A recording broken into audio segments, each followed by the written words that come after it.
Hey guys, welcome to Redneck Light. Today we're going to be replacing some lights. The ones I have are broken. This should be pretty easy. Let's get started. So as you can see, my existing lights, I could just replace the little glass piece, but figured it'd be easier to just get new ones that look a little bit better. Besides, they'll match this one better.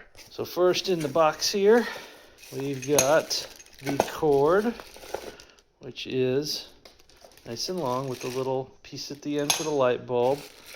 We've got the little cover for the roof. Instructions. Now I actually got a 3-pack because I got 3 lights to deal with, but they sell them in singles and 2 and however many that you need. So now assembly here is pretty easy because there's just not much to it. You wire it up, you put the bracket on, you put the cover, you've got the cord, the little piece that holds the light bulb, and then the thing that holds on the shade. So I'll walk you through it. Alright, so first you're going to shut off your electricity. Now you could technically do this without turning off the electricity, but unless you're 1000% sure and you have the means to test it, just shut off your electricity. It's much easier. Remove the existing lights. This will vary with whatever light you have. So mine are actually similar to what I'm going to install, so I'm just going to pull these off. Alright, when you're done, you should have something similar to this. If you had a good electrician do this, you would have them nice and twisted like this. If your electrician was not so great, you may have to twist them yourself. Okay, I think I figured this out. The instructions over here aren't great, but I think I kind of figured out what to do with this. So this is the mount bracket. You might have to reuse the screws from your old fixture to secure them to the ceiling.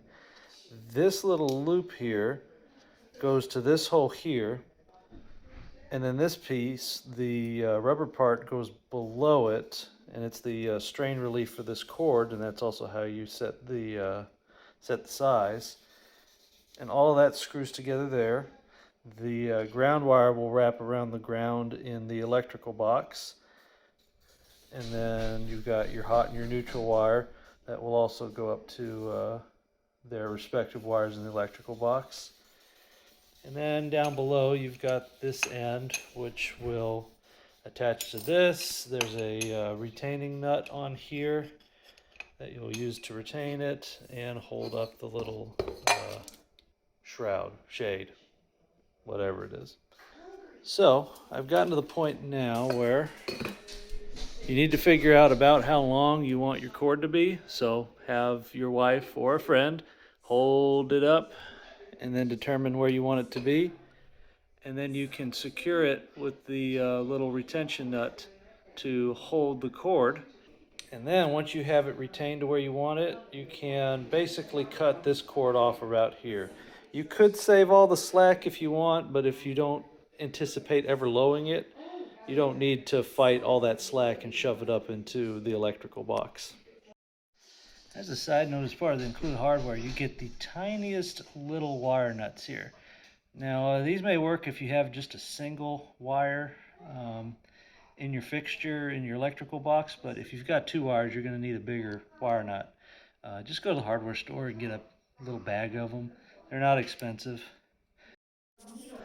Alright, here we go. So we got black to black, white to white, and ground to ground. I shortened that cord. You don't have to if you don't want to, but it just makes it easier to shove all the slack up into the electrical box.